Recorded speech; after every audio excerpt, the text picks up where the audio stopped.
Desde o início dos tempos, o homem sempre procurou saber o que o futuro lhe reserva para ganhar algum avanço em relação ao destino. Dos adivinhos a Nostradamus, a previsão do futuro prende o nosso interesse há milhares de anos. Terão as respostas estado à nossa frente durante todo este tempo, encerradas num dos primeiros textos que a humanidade conheceu, o Antigo Testamento? Será que existe mesmo um código na Bíblia que resume acontecimentos passados e futuros? Trata-se de um código que tem desafiado as mentes mais brilhantes ao longo da história, incluindo Sir Isaac Newton. Mas só no advento da tecnologia moderna é que o código foi descoberto. Será que a necessidade de um computador para decifrar o código da Bíblia foi premeditada? Um cadeado temporal com uma chave digital? Será o código da Bíblia uma anomalia estatística que não pode ser explicada ou o primeiro programa de computador? Terá o código da Bíblia sido concebido para o decifrarmos no presente?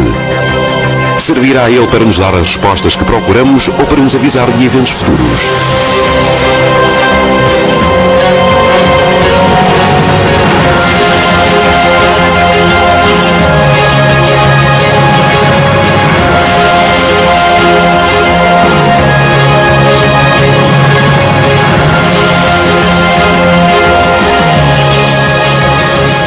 A previsão do Armagedão na Bíblia.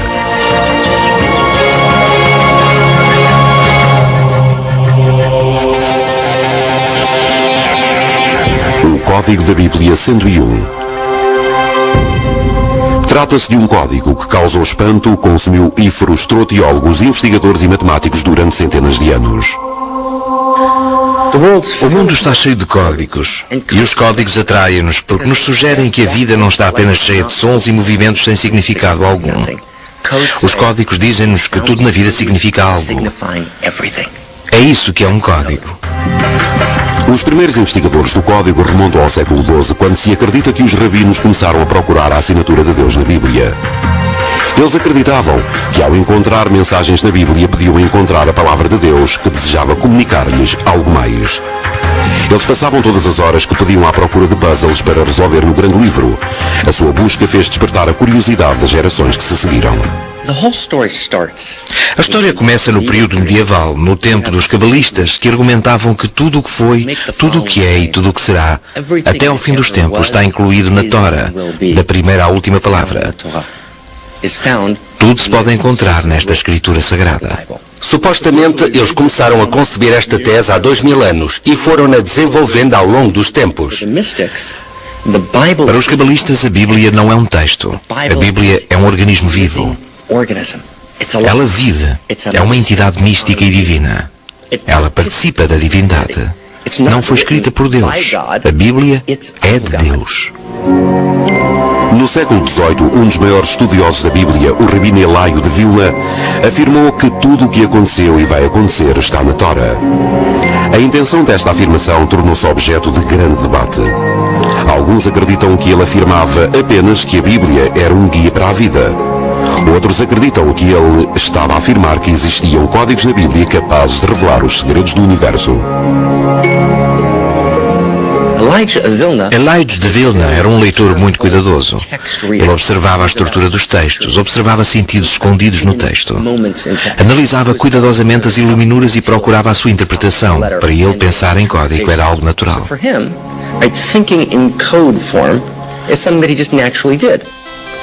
O investigador mais significativo que se lhe seguiu foi o notável cientista Isaac Newton. Newton, que era um devoto, queria provar a verdade da Bíblia por meio de métodos científicos. Newton aprendeu hebraico e tentou encontrar códigos da Bíblia de forma a poder provar a sua validade. Apesar de ter passado anos consumido pela ideia de conseguir decifrar o código encerrado na Sagrada Escritura, o segredo permaneceu para lá do seu entendimento. É muito interessante o facto de Sir Isaac Newton, que não era judeu, também acreditar que havia um possível código e que passou muito tempo a tentar encontrá-lo. Pelo que sei, Isaac Newton elaborou muitos manuscritos ao pesquisar os códigos da Tora. Provavelmente há caixotes cheios com o resultado das pesquisas dele na Universidade de Cambridge, em Inglaterra, mas creio que ninguém sabe. As investigações do código parecem ter adormecido até aos anos que antecederam a Segunda Guerra Mundial. Nessa altura, um rabino de Praga, sem qualquer background científico, de seu nome Chaim Michael Dovber Weissmann, tornou-se o primeiro investigador moderno a argumentar que o texto da Bíblia continha um código detalhado. Foi então que Weissmann aceitou o desafio secular de procurar esse código. Porém, a sua busca teria de esperar. Depois de ter sido cercado pelos alemães e de ter escapado de um comboio que se dirigia para Auschwitz, Weissmann tornou-se um herói por tentar salvar quase 1 milhão de judeus dos campos de concentração nazis. Depois da guerra, ele retomou a sua pesquisa do Código da Bíblia e acabou por ter sucesso onde os investigadores anteriores tinham falhado. Com toda a minúcia, Weissmann escreveu à mão as letras do Antigo Testamento em centenas de fichas. Depois, fazendo uso de um padrão de alternância de letras chamado sequências alfabéticas equidistantes, ele encontrou a palavra Tora no início de cada um dos 5 livros do Antigo Testamento. O rabino Weissmann foi responsável pela introdução dos códigos na era moderna. Ele andava apenas à procura deste fenómeno das sequências alfabéticas equidistantes. Weissmann não tinha computadores, por isso não podia determinar muitas combinações. Ele mostrou que se começássemos com uma letra no início do Gênesis, quase logo no início, e contássemos as letras em intervalos regulares, encontrávamos a palavra Tora. É espantoso o facto de ele ter encontrado o que encontrou e de tudo ter sido feito à mão.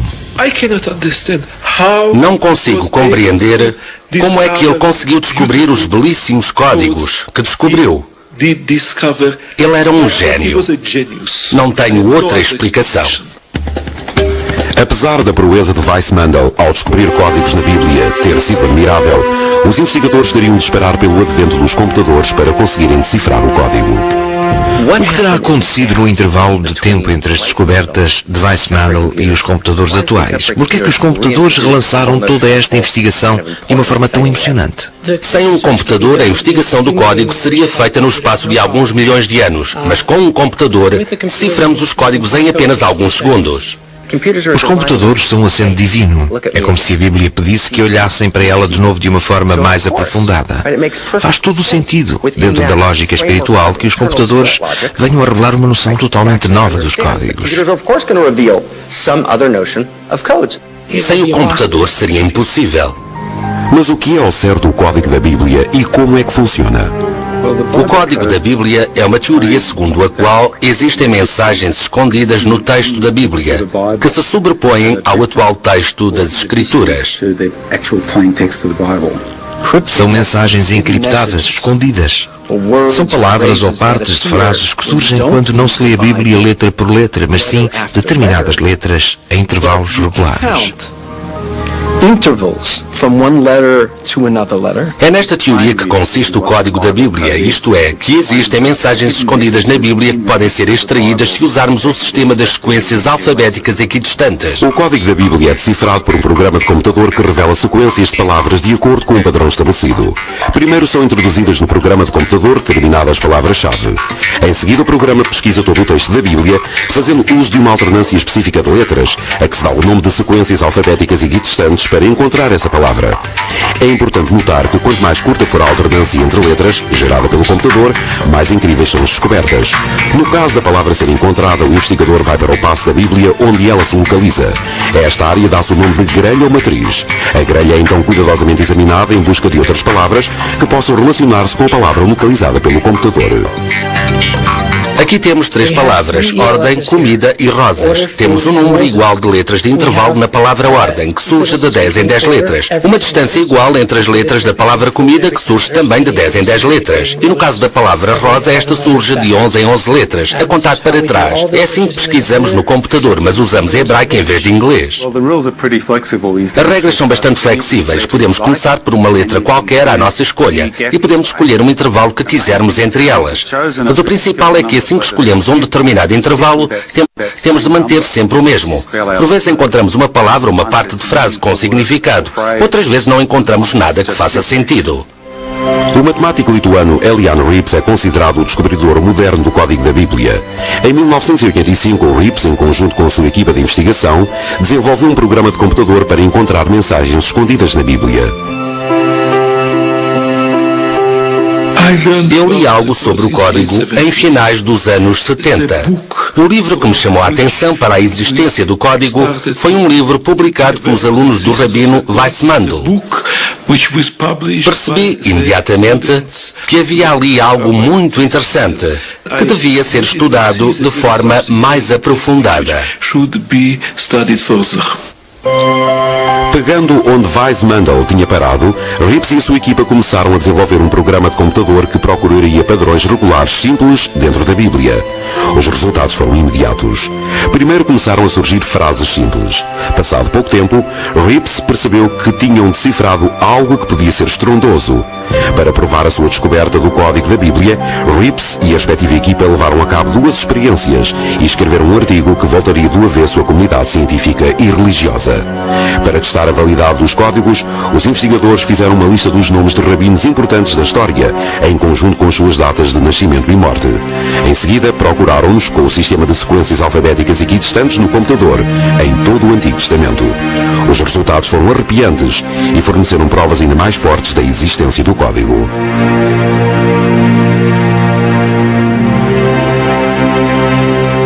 Ambas as experiências foram revolucionárias. A experiência feita com os nomes dos rabinos e com as datas da sua morte foi publicada na revista Statistical Science. A Statistical Science é uma das principais revistas científicas do mundo. Publicou o trabalho em 1994. Aquilo desencadeou imediatamente uma tempestade de controvérsias. Era um trabalho muito pouco vulgar. A nossa preocupação óbvia era que, se o publicássemos, isso poderia ser interpretado como uma aprovação científica. E nós não queríamos suscitar esse tipo de interpretação.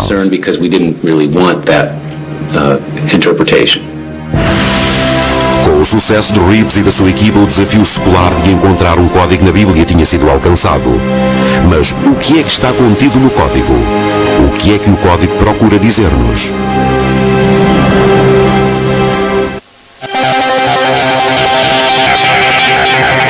Através do espelho. Em 1994, a Statistical Science, uma revista científica de renome, publicou um trabalho de investigação que abalou a comunidade científica. Esta investigação afirmava que existia na Bíblia um código que apenas podia ser decifrado por um programa de computador. O 11 de setembro estava lá ou não?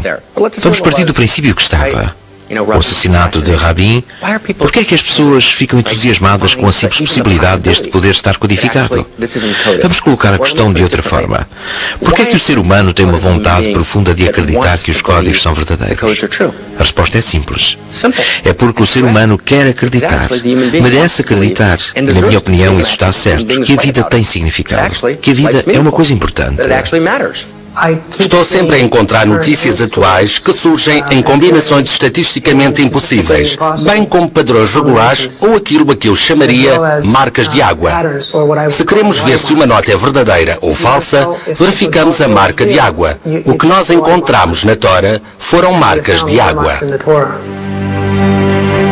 Com a descoberta do código da Bíblia, os investigadores apressaram-se a tentar descobrir as mensagens que ele continha.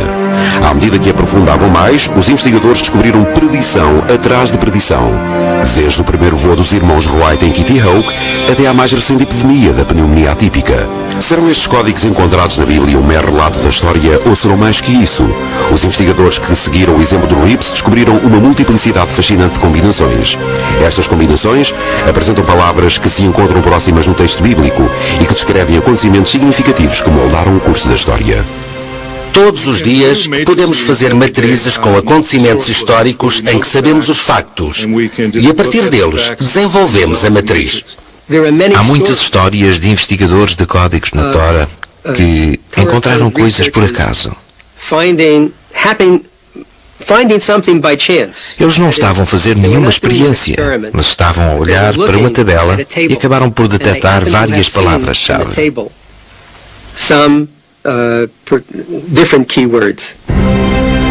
Aquilo que o código revela sobre uma grande quantidade de acontecimentos da história mundial é convincente. Os investigadores do código descobriram muitos nomes históricos e acontecimentos escondidos na Bíblia. As hipóteses de encontrar estas relações históricas ultrapassam todas as possibilidades matemáticas de acaso. O código fala de Shakespeare e de alguns dos seus maiores trabalhos na seguinte sequência: Shakespeare em palco, Macbeth, Hamlet. O advento da aviação é revelado pelo código da Bíblia quando as palavras irmãos Wright e avião são encontradas perto umas das outras. O espírito pioneiro do homem também pode ser encontrado num código que revela a missão histórica da Apollo 11, na sequência Homem na Lua, Nave. O nome do lendário imperador francês e alguns acontecimentos mais significativos da sua vida podem encontrar-se na mesma tabela: Napoleão, França, Waterloo, Elba. A natureza deste texto é de tal ordem que, a nível dos códigos, parece haver vários níveis sobrepostos. Encontramos várias camadas de informação. Há uma infinidade de níveis de significado.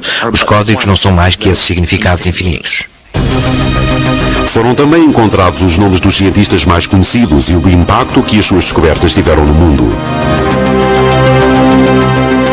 A descoberta da eletricidade por Thomas Edison e a invenção da lâmpada elétrica pode perceber-se pelas palavras Edison, eletricidade, lâmpada elétrica.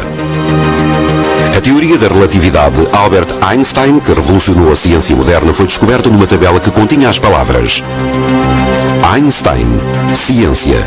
Ele alterou a realidade atual. O próprio nome do antigo investigador do código, Isaac Newton, e a sua teoria da gravidade foram encontradas numa interseção. Newton, gravidade. O código revelou também alguns acontecimentos que mudaram o curso da história. O devastador impacto social e económico do crash da Bolsa em 1929 pode ser encontrado por meio das palavras colapso económico, depressão, ações, 1929. Na antiga escritura podemos encontrar também os triunfos e as tragédias da guerra. O nascimento da América surge-nos com as palavras a Revolução Americana, 1776. A queda dos czares e o nascimento da Rússia comunista encontram-se na mesma tabela com as palavras Revolução na Rússia, 1917. Provavelmente um dos argumentos mais convincentes para a existência do Código da Bíblia são as mensagens escondidas que apontam para o mais terrível dos acontecimentos da história moderna, a Segunda Guerra Mundial. Há muitos códigos com o nome de Hitler.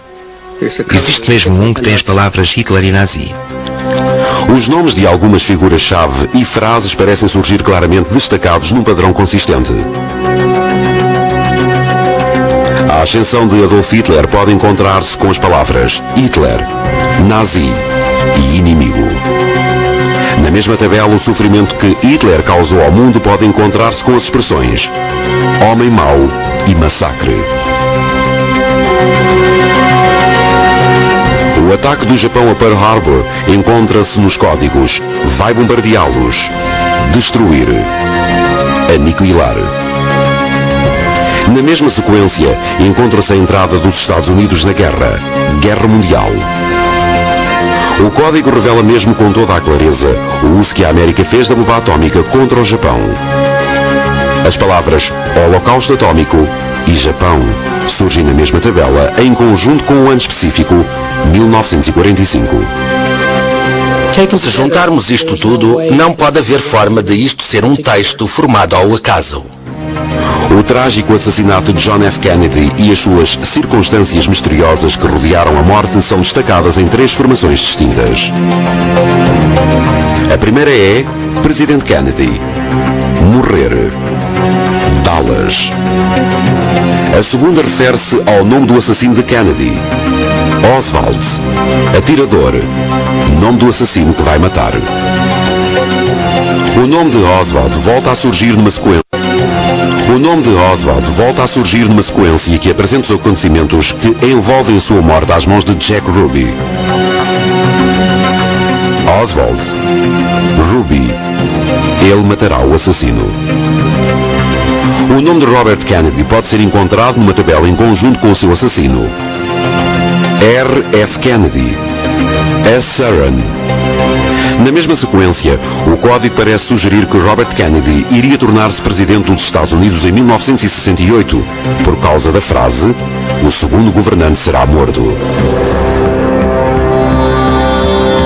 Por mais intrigantes que sejam os acontecimentos vaticinados pela Bíblia, nós não temos ideia da sua origem. A questão de saber quem ao certo terá criado o código é um assunto muito controverso.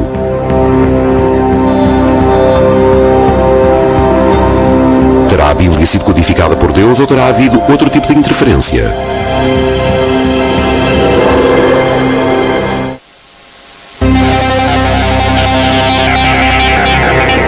Encontros imediatos. Com a ajuda dos computadores, o código da Bíblia foi desvendado, mas qual terá sido a sua origem? Terá a Bíblia sido codificada por Deus para que pudéssemos descodificá-la na atualidade e usá-la como guia do nosso passado e possível arauto dos dias que hão de vir? Há quem acredite que as origens do código da Bíblia são ainda mais fantásticas que o próprio código. Terá a Bíblia sido codificada por extraterrestres que outrora visitaram o nosso planeta, como alguns acreditam? Será que eles nos legaram um roteiro do nosso destino? Para uma pessoa que não acredite na existência de Deus, o texto não pode ter tido uma origem divina. Portanto, só pode ter vindo do espaço. Na minha mente há uma impossibilidade, porque se tivessem sido os extraterrestres, eles teriam de ter um conhecimento muito detalhado sobre uma grande quantidade de acontecimentos da história. E não se trata de grandes acontecimentos da história de um país, mas casos individuais relacionados com pessoas. No código da Bíblia há muitas matrizes sobre pessoas. Como é que um viajante do tempo, ou alguma espécie de extraterrestre, iria saber tantos detalhes específicos sobre tantos indivíduos? As estatísticas não conseguem responder à questão de quem o terá colocado ali. As estatísticas só podem garantir-nos que ele existe. É uma forma de explicar as coisas. Não é lá muito perspicaz. Isto significa que se podem escrever livros sobre determinada matéria sem envolvimento na religião, que não é assim tão popular, e obter o melhor dos dois mundos. As pessoas que acreditam nisto são as mesmas que acreditam que Elvis está vivo e que o Nessie existe. Agora aparecem-nos com a revelação do 11 de setembro.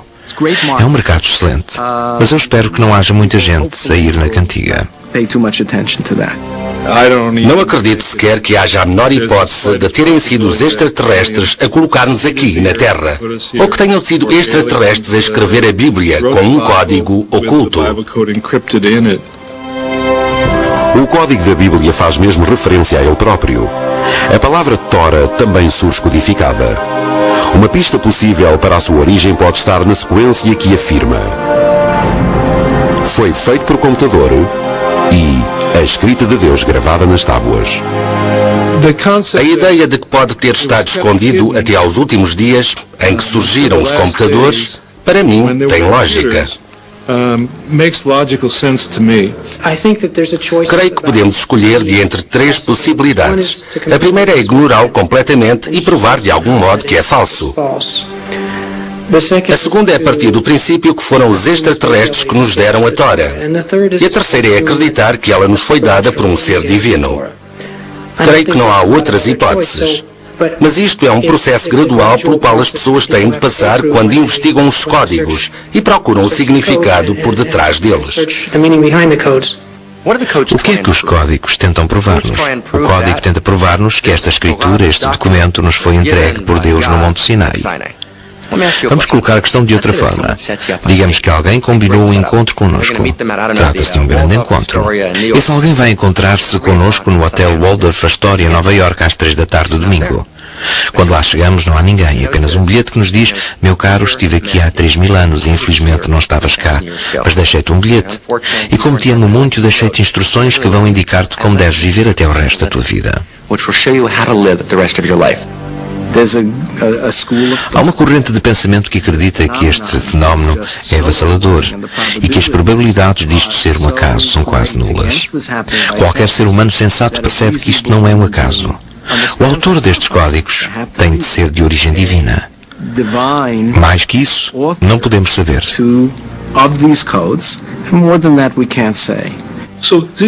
Isto é algo que foi criado por um elemento todo-poderoso.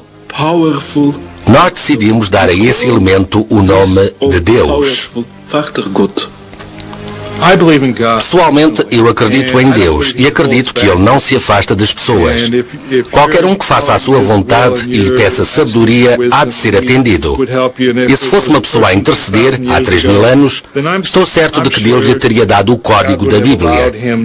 Mas o código deve ter sido escrito à mão.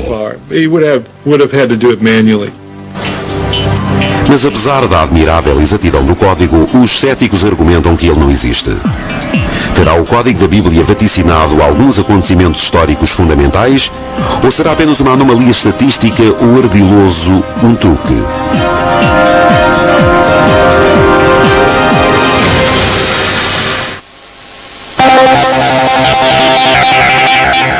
O grande debate. Apesar do Código da Bíblia ter revelado alguns acontecimentos passados com um rigor espantoso, alguns céticos acreditam que os vaticínios do Código podem ser encontrados em qualquer livro que tenha dimensões semelhantes às da Bíblia. Vários estudiosos aceitaram o desafio de refutar o Código da Bíblia, tentando invalidar, por meios científicos, os testes usados para provar a existência desse mesmo código. Uma análise detalhada ao clássico Moby Dick revela uma mensagem sobre a morte da princesa Diana no seu texto. Apesar de os opositores à existência do código se basearem em sólidos estudos científicos, eles não conseguem explicar certos acontecimentos que foram profetizados antes de acontecerem. A profecia em que os defensores do código mais se baseiam para afirmar a sua validade foi descoberta por dois investigadores, Moshe Katz e Michael Drosnin. Trata-se do homicídio do primeiro-ministro israelita Yitzhak Rabin.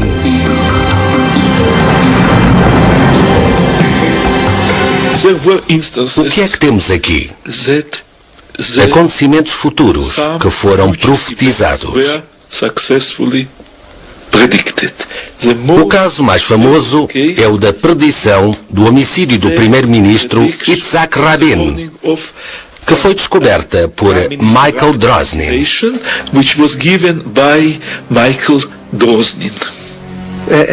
Quando aquilo aconteceu, Yitzhak Rabin era o primeiro-ministro de Israel. Neste caso, eles colocaram o nome de Yitzhak Rabin e encontraram um verso que falava de um assassino que iria matar. As palavras ocorriam muito próximas umas das outras.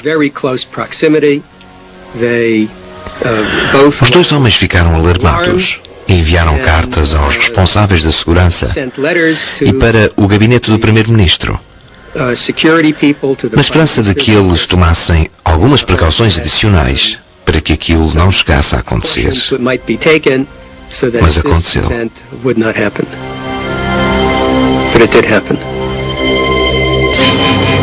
Apesar das tentativas para avisar Yitzhak Rabin do atentado iminente à sua vida, ele acabou por ser assassinado em 1995.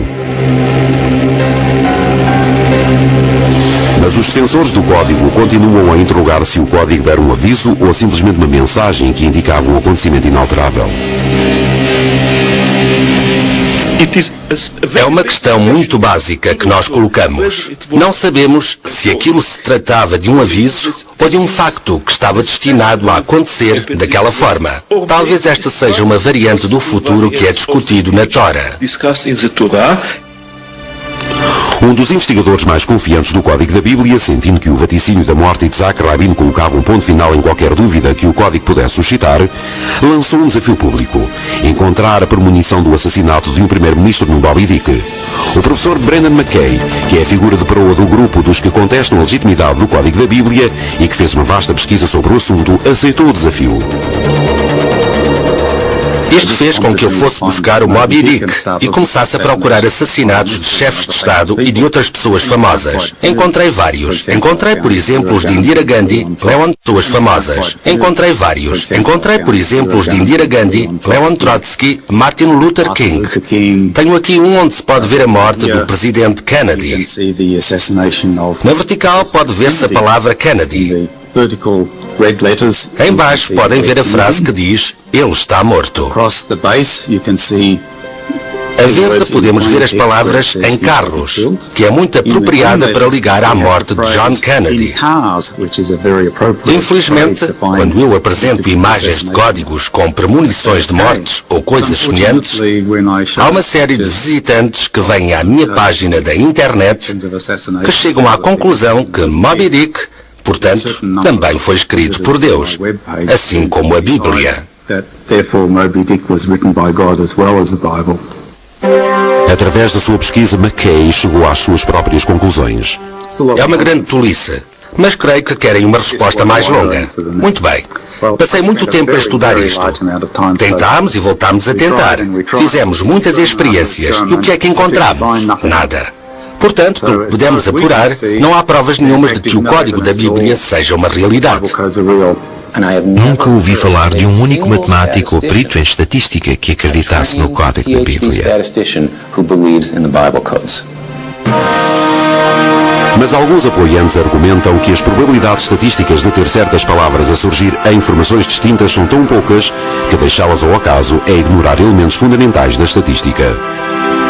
A probabilidade de encontrar combinações no Moby Dick é muito pequena e no texto da Torá é muito grande.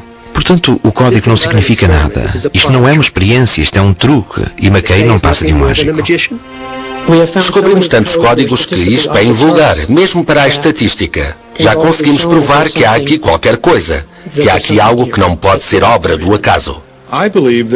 Eu acredito que já chegámos ao ponto em que provamos que o código da Bíblia é verdadeiro e conseguimos fazê-lo através do desenvolvimento de matrizes muito sofisticadas com frases que ultrapassam a possibilidade de acaso. E uma vez feito isto, provamos a veracidade do código da Bíblia. Creio que é onde nos encontramos atualmente.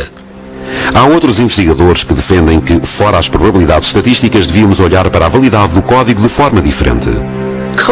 Para mim, o que está em questão não é a possibilidade de esta ou aquela sequência estar correta, mas sim a genuína possibilidade de os códigos existirem. Eu colocava as coisas desta forma. Quem acredita que todos os códigos estão certos e que tudo isto funciona na perfeição é porque é um tonto. Se julgam que não há códigos, que isso nem é sequer uma possibilidade, isso significa que estão a perder uma parte muito interessante dos mistérios do mundo. Significa que estas pessoas não estão a viver num mundo de códigos, e quem não vive num mundo de códigos vive numa terra despojada. E uma terra despojada não é o melhor lugar para viver. Por mais convincentes que sejam os argumentos de McKay em relação à não existência dos códigos, os apoiantes do Código da Bíblia apontam para novos exemplos de profecias arrancadas aos cabeçalhos da atualidade. O que é que o Código da Bíblia pode dizer sobre os acontecimentos mais recentes e o que é que ele pode dizer sobre o nosso futuro?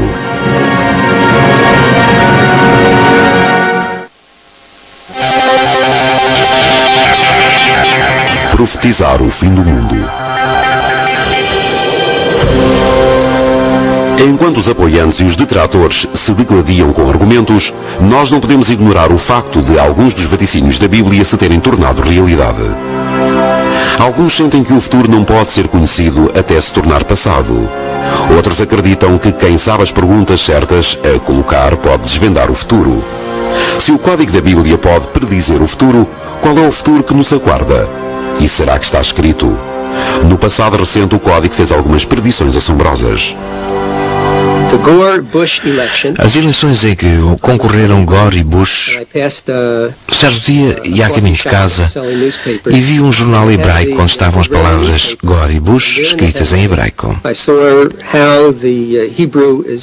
Juntamente estavam com elas a data da eleição, de acordo com o calendário hebraico.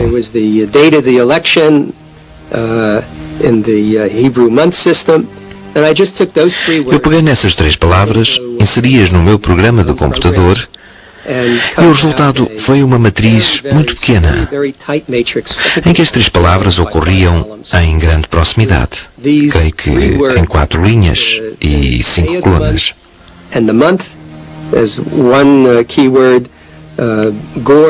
Temos o mês e o dia, 7 de novembro de 2000. Depois temos Gore como palavra-chave. A outra é Bush. Era tão compacto que a probabilidade de encontrar esta combinação em qualquer outro dos textos que têm sido investigados era de uma em muitas centenas de milhares. with something like 1 out of a few 100,000. Foram os acontecimentos do 11 de setembro que fizeram com que os investigadores regressassem à Bíblia para ver se eles tinham sido previstos. O que eles encontraram foi fantástico. Encontram-se de facto combinações estranhamente próximas com estas três palavras e com algumas outras que estão relacionadas com o 11 de setembro. Exemplo disso é o nome dos piratas do ar e muitas outras descrições. A queda do edifício, o edifício a derreter, está a ser destruído à frente dos olhos de todos. E todas essas expressões ocorrem numa área muito pequena. Eu fiz uma matriz sobre o atentado ao World Trade Center e encontrei 30 termos que são frases completas. As probabilidades estatísticas desta matriz são de 1 em 10 hipóteses. O avião derreteu as torres gêmeas 2 vezes. 2 vezes é uma palavra que ocorre no próprio texto. O próximo exemplo mostra-nos Bin Laden com as palavras mata milhares de pessoas e as palavras incidente terrorista e torres gêmeas. O que torna esta tabela tão extraordinária é a proximidade envolvida. Primeiro é preciso pesquisar durante algum tempo, antes de podermos apreciar a grande proximidade com que estas palavras ocorrem. Esta é a única palavra para terror. Incidente terrorista tem uma distância de 2. É a distância mais pequena na Tora. Este é um dos melhores cruzamentos entre gêmeas e torres. Porque é que elas hão de surgir juntas na mesma tabela? A resposta que acabamos por encontrar uma e outra vez é o facto de haver aqui uma intenção. Uma das últimas revelações do Código da Bíblia diz respeito a um acontecimento que teve lugar no dia 1 de fevereiro de 2003, o desastre do vai-vem espacial Columbia. Vou começar com uma descoberta do professor Rips sobre o vai-vem Columbia. Eles foram chorados num fogo devorador. O professor não viu estas sequências alfabéticas equidistantes, a vermelho, mas quando o mostrou a um amigo, ele disse-lhe logo que aquilo fazia lembrar um vai-vem espacial. E se houvesse mais alguma informação nesta outra asa, que está voltada para baixo? Esta deve ser a asa esquerda, e tenho a certeza que diz, consumida pelo fogo.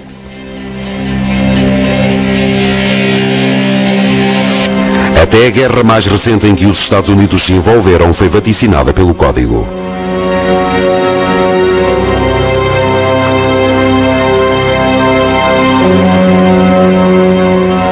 Mas será que o Código pode predizer o futuro? Alguns investigadores alegam que o Código da Bíblia contém a última das profecias. A de que o fim dos dias já pode ter começado e de que o mundo em breve chegará ao fim. O Código profetizou um terremoto devastador em Los Angeles em 1984. Na mesma sequência está previsto um outro terremoto em Los Angeles em 2010.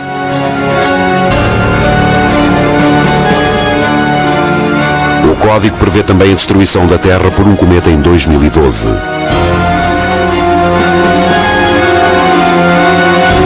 O Código sugere que o aumento recente do terrorismo global pode ser um prelúdio para o fim dos tempos que se aproxima. Será que se trata mesmo de previsões de catástrofes futuras ou será que se levanta apenas a possibilidade dos acontecimentos evoluírem nesse sentido? Alguns investigadores têm hesitações ao aceitar qualquer código como uma coisa imutável. Como podemos ver neste exemplo, temos Al Gore a azul e a palavra presidente a amarelo. Isto foi encontrado pelo professor Rips um ano antes da eleição. Ele partiu do princípio que Al Gore ia ser presidente, mas algumas semanas depois de todas as batalhas burocráticas na Flórida, o professor Rips encontrou algumas palavras adicionais. Ele acha que talvez a vermelho. Não existe de facto nenhum livro de regras que nos indique quais as palavras que devemos ler em primeiro lugar e em segundo, e não podemos saber se nos falta alguma palavra. Talvez devêssemos destacar uma palavra aqui e outra acolá, mas não temos nenhuma forma de saber o que é que estamos a ver. É muito difícil fazer uma matriz rigorosa do futuro. Predizer o futuro com os códigos é fazer um uso errado da questão e não pode ser feito, seja como for. Não se pode usar a Tora para procurar as ações que vamos comprar hoje para fazer dinheiro amanhã. Não podemos chegar à conclusão de que tudo o que se encontra em combinações aproximadas corresponde a algum acontecimento histórico. Fazer matrizes sobre o futuro não devia ser problema, mas nós não sabemos o que devemos procurar. Temos de tentar adivinhar tudo, e quando fazemos isso, estamos a abrir a porta a possíveis erros. Fazer uma matriz do futuro, teoricamente, é 100% possível. Na prática, é muito difícil de fazer. Pela lógica, se podemos desenvolver uma matriz sobre um acontecimento passado, um acontecimento futuro é apenas uma coisa do passado, que ainda não aconteceu. Nós não sabemos o que procurar na matriz do futuro. É essa a nossa limitação. Podemos estar a ver apenas a ponta do iceberg, dado que ainda não descobrimos de uma forma sistemática os diferentes aspectos desta codificação. Ou seja, a descrição completa do código. Estamos apenas a detectar um pedaço aqui e outro pedaço acolá. Se acreditam na Bíblia e nas suas profecias, ela fala-nos de um período de tempo a que chamaram o fim dos tempos, os últimos dias, em que se assiste a uma batalha cada vez maior entre Deus e o mal no mundo. O terrorismo, o vírus da pneumonia atípica e outros vírus e epidemias, todos são indicadores de coisas muito más no mundo. A Bíblia indica-nos que todas estas coisas más vão acontecer, e o código da Bíblia vem corroborar a mensagem. Há uma grande tradição no que toca a predizer o fim dos tempos. O fim dos tempos pode ser boa ou má notícia. É má notícia se correr mal, mas é boa notícia se correr bem. Isto significa apenas que no fim dos dias o mundo tal como o conhecemos não vai continuar a existir para sempre. Trata-se de uma ideia muito importante, porque se pensarmos que vai ser assim para sempre, nunca tentaremos sequer mudá-lo. Nunca vamos tentar transformá-lo. Os códigos e os vaticínios são apenas convites para participar na moldagem do futuro. Grande parte das sequências que se referem ao fim dos tempos giram em torno do Médio Oriente. Fiz uma matriz sobre o fim do mundo e encontrei 6 boas pistas que apontam para os finais do ano de 5770. Isso corresponde ao outono de 2010.